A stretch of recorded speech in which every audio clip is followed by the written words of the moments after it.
Alan, thank you so much. It's been too long. Too long. Thank you so much for doing this interview, but thank you for inviting us to your home. This you're welcome. is beautiful. You're welcome. I love everything that's being set up for the holidays, Christmas. Absolutely. I could take credit for all that, Rudy, Uh-huh. but I'd be lying. My wife and daughter take care of all that. But yes, it's becoming Christmas pretty quickly around here. I was going to say, is Christmas a special time for you growing up? It's a much bigger time for, for me growing up as a wee boy, probably in Scotland. Mm-hmm. No, we didn't have much, but it was always a great time of year to be a kid. But watching my daughter grow up and my wife, it's a very special time for them. And when it comes to Halloween and Christmas, I just go along for the ride, and it all seems to magically take shape. So there is a Santa Claus.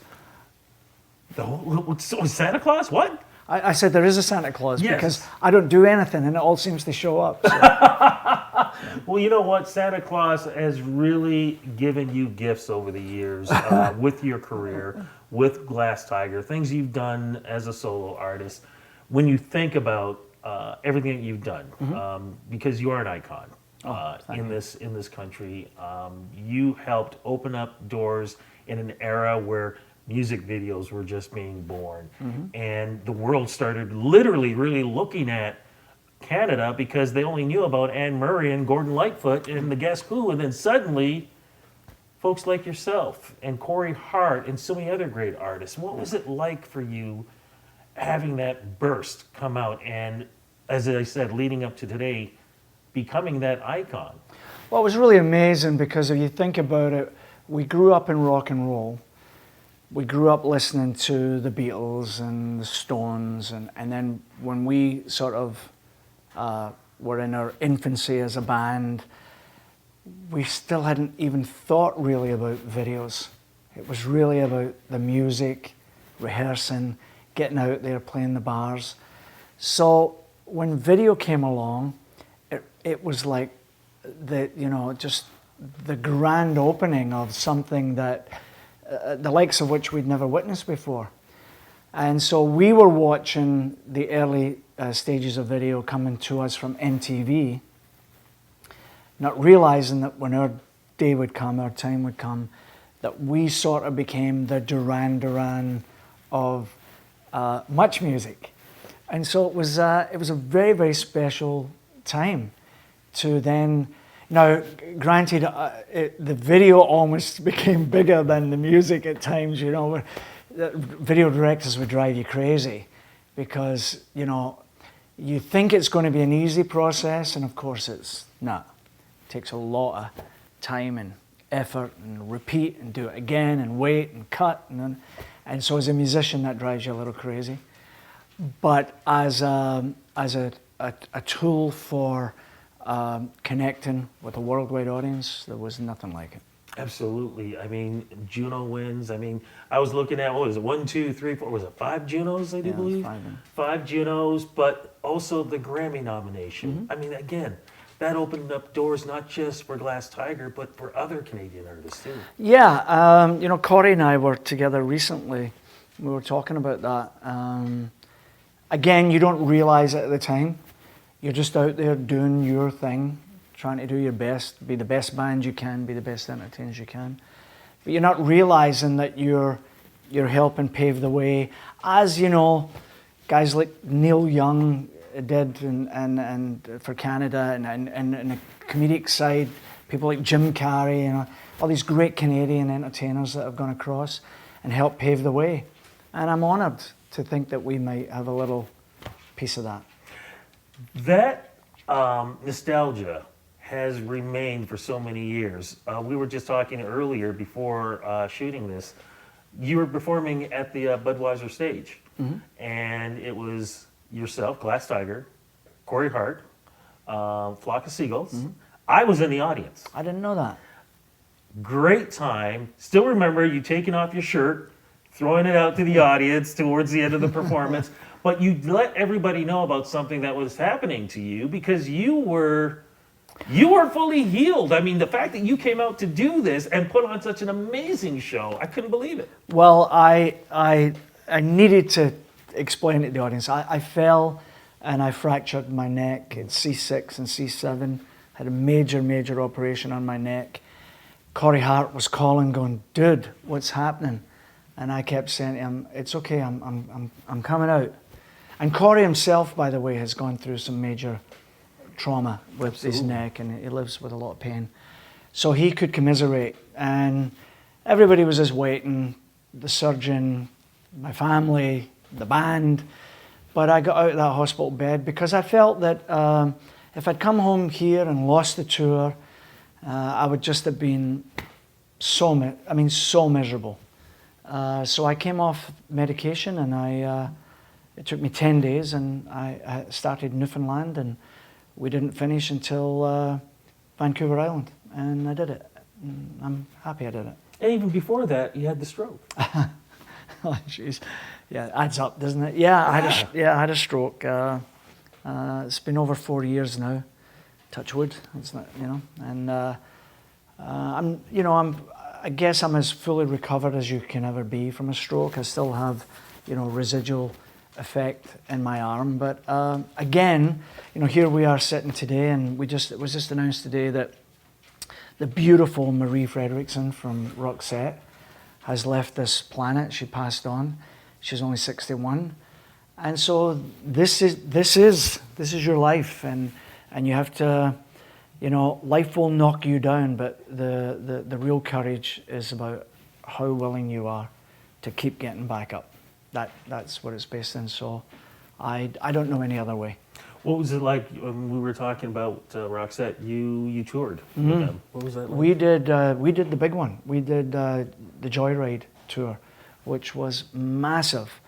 We did all of Europe with them, and it was just a spectacular piece of sort of music history for us, because here's these young guys from Canada going out night. We did a massive tour with Tina Turner, and then to go out there with Roxette, and then what was really a nice touch was Roxette did a world tour because Marie was sick, and she wanted to do one last tour, and they were coming to Canada. And they asked if Glass Tiger would do the Canadian portion with them. And we said we'd be honoured. So we got to work with them on our home turf. And it was just great to see them again. And that was the last time I saw her. And really sad that she's gone. Same here. God bless. I want to ask, though, with all these world tours and everything, what was the craziest thing a fan did to meet you or meet you guys? I remember a great one. I mean, in this short space of time, I'll just go with the first one that comes into my mind.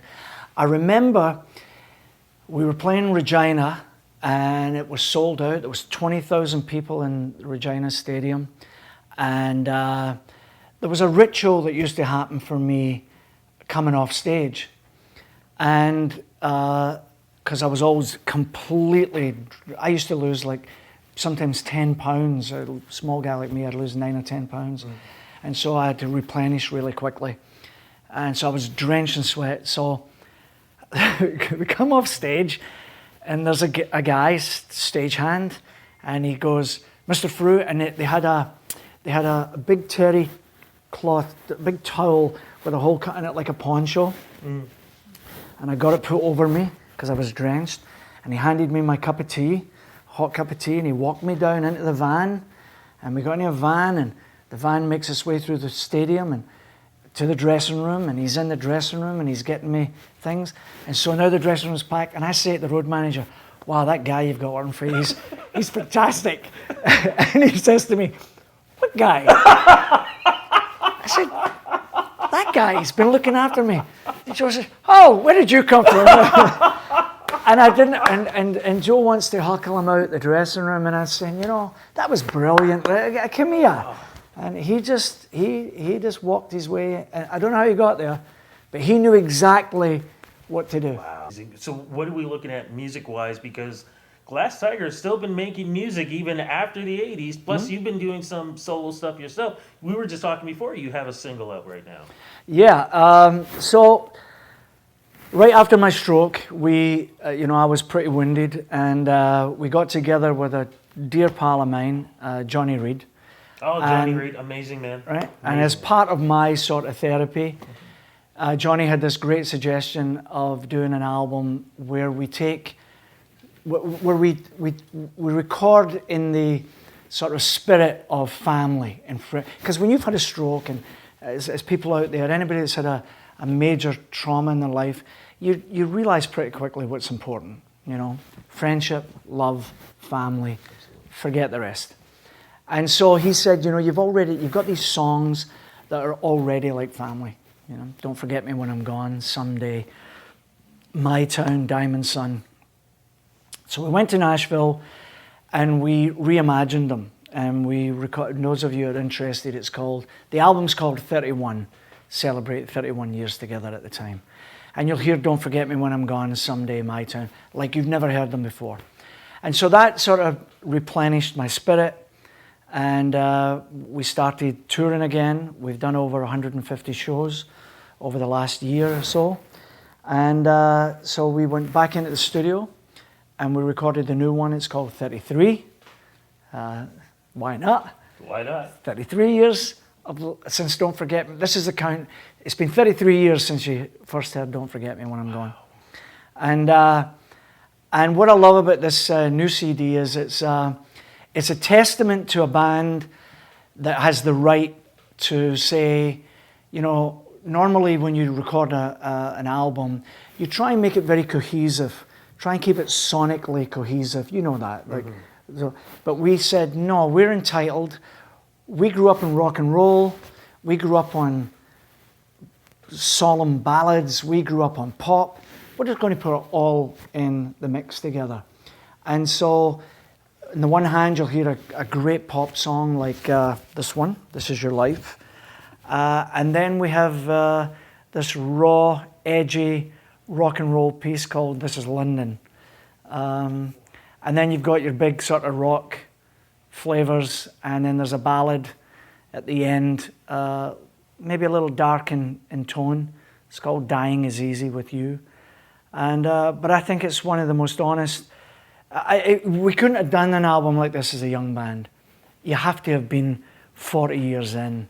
You have to have lived the life that we've lived, had the career that we've had, to allow yourself the honor of saying, here it is, So looking forward to this. Thank you, Rudy. Thank you very much. Music. As we're wrapping up, when you think about everything that you've done and paving the way, now seeing the new brand of Canadian artists out there and taking the world by storm, how do you feel about this new generation? Because there's always going to be a next generation. And what advice would you want to give them? Because when we were growing up, social media did not exist. I mean, we could do things and not have to worry about somebody filming it and posting it to the rest of the world. What advice would you give them? I don't know, man. I mean, when you're on this side of the fence, there's a thin red line between being tainted and cynical, and you don't want to sound like the old guy coming along and saying, "Oh, in my day it was," I do miss the free spirit of what Top 40 used to be. Same here. Without a doubt, I miss it. I miss that rock and roll seems to be the sort of shunned, the black sheep of the family or whatever, that it's over here somewhere. I do think that there's still room for everybody, country and big band and jazz and hip hop. And I think as artists, we'd all prefer it that way, all being together. That's not the case, so be it. So I do miss that. But I like to think that the cream of the crop, that real talent always rises to the surface. And I think there's some amazing talent out there. I wish them all the best. And I think that the proof is always in the pudding. If you're trying to cheat your way through it, you'll always get found out. You'll always get caught out. And as far as the social media thing, yeah, I mean, it certainly, it has its brilliance. It allows young artists to reach a massive audience without having to have the machine necessarily. But it can also trip them up. So you have to realize that it's like, you know, everything you say and do and touch and feel, that, you know, it's like having the world right in your living room. And I would just say, you know, keep it real. Before we go, one last question. It's sort of like a little trivia. Don't forget me when I'm gone. Bryan Adams, how did you guys get him to do that? And why was he not on the video? There was a young child who basically played Bryan Adams. Well, see, people have to realize that it becomes folklore, right? Mm-hmm. When Bryan did that, I mean, Bryan is a superstar. We know that. I don't think it would be insulting to say that when Bryan did that with us, he wasn't quite the superstar he is today. And he wasn't under the same pressures and that superstars are under. So Bryan and Jim Valance, who was our producer, they were obviously great songwriting partners, and it just really started to head towards superstardom. But they very much stayed in touch all during the recording of Thin Red Line. It was like a marriage. Bryan would call to check in on his partner. How you doing? What's going on? So we had never met Bryan. And so I was talking to him on the phone one day, and I said, hey, how you doing? And he said, it'd be great to meet you. So he popped into the studio, and 5 or 6 Heinekens later, we were just a couple of lads. And Jim said, why don't you go in and sing a couple of things together? Now, I don't know if Valance said it, maybe a little bit more contrived, but we certainly didn't. That's how I got to know Bryan. We hung about a couple of times after that, went to the pub together, went to a baseball game together. There was never any intention of then saying, now will you appear in the video? And so when the video came along, we didn't make a big deal of it. So we had something iconic because of liquor. Oh, there's many iconic things because of liquor. My friend. As always. Thank you so much for the interview. Thank you so much for the music. And thank you so much for the friendship. My pleasure. Thank you.